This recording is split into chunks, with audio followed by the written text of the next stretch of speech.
तिकडे उद्योगमंत्री उदय सामंत बोलतात, आपण थेट जाऊया। अधिकाऱ्यांना सूचना दिलेल्या आहेत की ते ट्रॅफिक हे त्यांच्याकडेच गेलं पाहिजे। आपल्या रस्त्यांची भौगोलिक परिस्थिती अशी आहे जी समाधानकारक आहे की 3 मीटर डाव्या बाजूला आणि 3 मीटर उजव्या बाजूला आम्ही अजूनही रस्ते वाढवू शकतो, अशा पद्धतीची रचना पूर्ण या चाकण विभागातली आहे।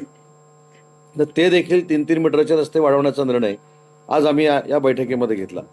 त्याच्यानंतर काही सबस्टेशनला जागा पाहिजे होती, त्या सबस्टेशनला देखील जागा देण्याचं काम आता MIDC करणार आहे, ते देखील 8 ते 10 दिवसामध्ये आम्ही पूर्ण करू। ज्या हेवी व्हेकल्स या रस्त्यावर उभ्या केल्या जातात त्यांच्यासाठी हे सगळी इन्फ्रास्ट्रक्चरची कामं पूर्ण होईपर्यंत आमच्या MIDCच्या ज्या ओपन स्पेस आहेत त्या देखील जागा देण्याचा आज आम्ही निर्णय घेतलेला आहे। सकाळी जो मला प्रश्न विचारला होता की MIDCनं खड्डे भरण्याचं काम सुरू केलंय, तर त्याच्यामध्ये फक्त मी करेक्शन करतो, तो 59 कोटीचा रस्ता हा सार्वजनिक बांधकाम विभागाकडनं मंजूर झालेला आहे। जानेवारीमध्ये त्याला वर्क ऑर्डर दिलेली आहे। कदाचित मी येणार म्हणून त्यांनी खड्डे भरायला सुरुवात केली असेल, परंतु तो MIDCचा नसून सार्वजनिक बांधकाम विभागाचा आहे। हे मी का सांगतो, जसं मी आज MIDCचा नाही सार्वजनिक बांधकाम विभागाचा आहे असं सांगतो, असंच अधिकारी सांगत हे सगळं वातावरण चिघळलेलं आहे। त्याच्यामुळे जिल्हाधिकाऱ्यांना कमिटीचं अध्यक्ष केलंय। जिल्हाधिकाऱ्यांनी ज्या एजन्सीकडनं काम करून घ्यायचं आहे त्या एजन्सीकडनं काम करून घेण्याचे अधिकार देखील त्यांना दिलेले आहेत।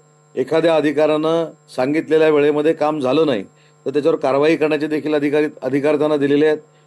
ट्रक टर्मिनल करण्याचा निर्णय आम्ही घेतलेला आहे। MIDCनं हॉस्पिटलसाठी देखील जागा देण्याचा निर्णय घेतला आहे, जिथं जिल्हा परिषद RH पेक्षा अत्याधुनिक हॉस्पिटल तिथं बांधणार आहे। तर या सगळ्या गोष्टी आज आम्ही करण्याचा निर्णय घेतोय। याच्यामध्ये पाणी पुरवठ्याचा एक विषय होता, तर पाणी पुरवठ्याच्या विषयाला देखील जलजीवन मिशनच्या पुढच्या आठवड्यामध्ये माननीय पाणी पुरवठा मंत्री गुलाबराव पाटील साहेब हे स्वतः चाकणमध्ये येतील, अधिकाऱ्यांची बैठक घेतील, उद्योजकांबरोबर बैठक घेतील आणि उद्योजकांना जलजीवन मिशनमधनं नक्की काय पाहिजे याच्यावर ते देखील निर्णय इथून घेऊन जातील। ही देखील आजच्या बैठकीमध्ये चर्चा झाली। आता इन्फ्रास्ट्रक्चर, रोड वायडनिंग, त्याच्यानंतर खड्डे, त्याच्यानंतर जागा ॲक्विजिशन, हे सगळे प्रश्न आजच्या बैठकीमध्ये आम्ही निकाली काढले।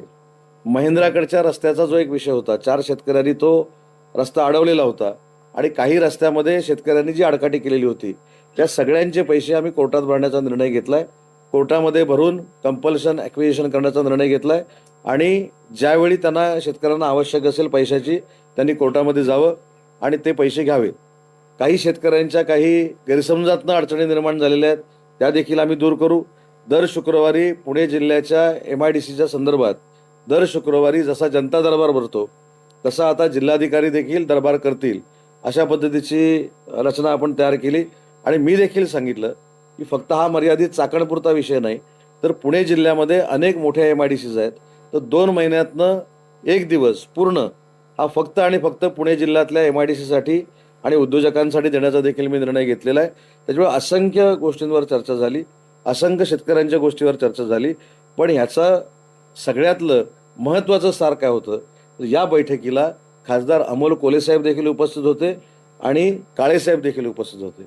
म्हणजे एखाद्याला जर विधायक काम करायचं असेल, लोकांच्या मागं उभं राहायचं असेल, नौटंकी करायची नसेल, तर अशा मिटिंगला येऊन ते स्वतःचे मुद्दे मांडू शकतात। राजकारण बाजूला ठेवून हा एक नवा सिद्धांत अमोल कोल्हे आणि बाबाजी काळेंनी आज अनेक लोकांना घालून दिलाय। कदाचित या सिद्धांतानंतर तरी काही लोक सुधारतील, हा माझा विश्वास आहे।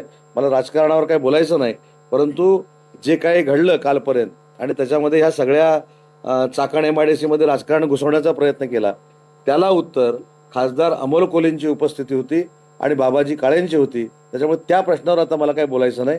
आता मला विधायक प्रश्नावर जे आम्ही निर्णय घेतलेले आहेत त्याच्यावर तुम्ही जर मला विचारलं तर अजून माझ्याकडनं काही जर राहिलं असेल तर त्याच्यावर मी चांगलं अजून उत्तर तुम्हाला देऊ शकेन। साहेब, ते 20 उद्योजक या ठिकाणाहून स्थलांतरित होणार होते, त्यांची मनधरणी करण्यात तुम्हाला यश आलेलं आहे?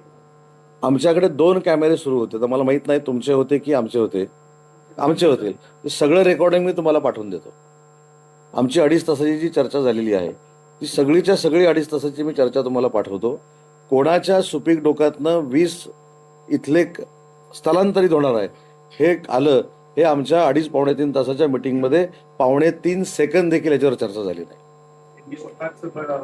त्यांनी स्वतः सांगितलं होतं प्रेशर क्रिएट करण्यासाठी। मला माहित नाही मी काय सांगितलं, मी सगळं रेकॉर्डिंग तुम्हाला पाठवतो त्याच्यामध्ये कुठेही आमचा प्लांट सोडून आम्ही दुसरीकडे जातोय अशी कुठेही चर्चा झाली नाही.